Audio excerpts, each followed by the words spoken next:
किसानों मजदूरों के इस महापड़ाव के एक अंतिम चरण में हैं। इसके पहले 2 दिन तक यहाँ पर जुझारू तौर तरीके से प्रदेश भर के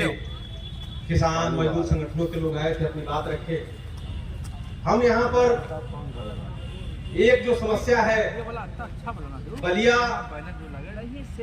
जो उत्तर प्रदेश का एक पूर्वी छोर है, 2 नदियों से घिरा हुआ है, गंगा और घाघरा।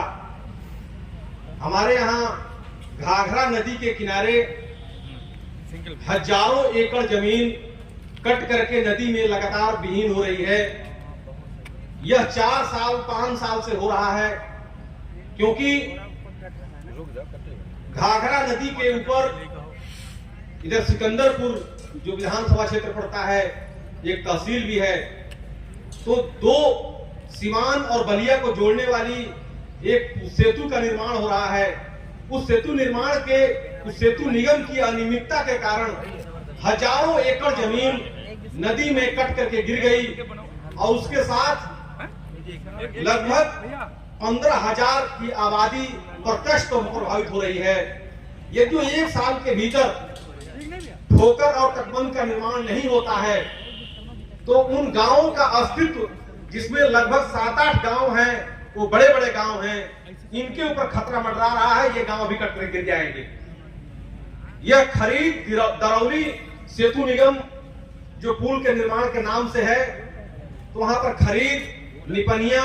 पुरुषोत्तम पट्टी, जिंदापुर, बहादुरा और बनिया तक, यह बीच का जो सबसे ज्यादा उपजाऊ जो जमीन थी, उस इलाके में गन्ने का सबसे ज्यादा उत्पादन होता था, सब्जी का, तरबूज का, गर्मी की सारी सब्जियों से लेकर के, और ये काकर और ये गन्ने का सबसे ज्यादा उपजाऊ इलाका था, जो एक बार गन्ना बो देने के बाद से 4 साल 5 साल, क्योंकि घाघरा अपनी उपजाऊ जो जलोढ़ मिट्टी लेकर के आती थी, उसके ऊपर जब चढ़ जाती थी तो फिर से वो नए तरीके से नया उसका गन्ने का एक विकास हो जाता था। तो एक बार बोने के बाद से 4 साल 5 साल आराम से उसकी कटाई होती थी। उस पूरे गन्ने के इलाके को इस सरकार और प्रशासन के लूट और भ्रष्टाचार और अनियमितता के कारण, मैं सीधे कह रहा हूं, क्योंकि सेतु का जो निर्माण जो शुरू हुआ, तो जो नदी पश्चिम से पूर्व की तरफ बह रही थी, आज उसकी पूरी मूल धारा उत्तर से दक्षिण की दिशा में बह रही है और सीधे अपने गांव को ही उन निशाने पर ले लिया है। गांव अब वो कटने की करीब पहुंच गए हैं। हम लोग वहां पर एक आंदोलन चला रहे हैं और उस क्षेत्रीय तौर पर हम चाहेंगे कि किसान मोर्चा के लोग भी इस सवाल को अपने एजेंडे में शामिल करेंगे, क्योंकि आने वाले दिनों में खीरियाबाग का आंदोलन जिस प्रकार से चल रहा है, ठीक उसी तर्ज पर वहां पर लोगों का ये बार ये हो रहा है कि हम यहाँ पर अब तक केवल दरखास्त देते देते थक चुके हैं, और ये जो तटबंध,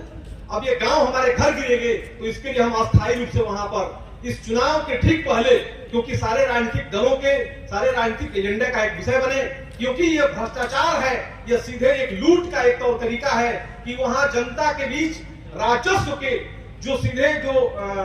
गांव जब तक नहीं गिरेंगे तब तक सरकार उसके लिए कोई काम नहीं करेगी। ये तटबंध करने का और ठोकर निर्माण कर दिया गया होता तो हजारों एकड़ जमीन आज वो नहीं करती। तो मैं इतने कम समय में अपनी पूरी बात को रखते हुए कि ये हमारी एक समस्या है, इसको एजेंडे में भी शामिल किया जाए, और इस किसान पड़ाव का, यह किसान पड़ाव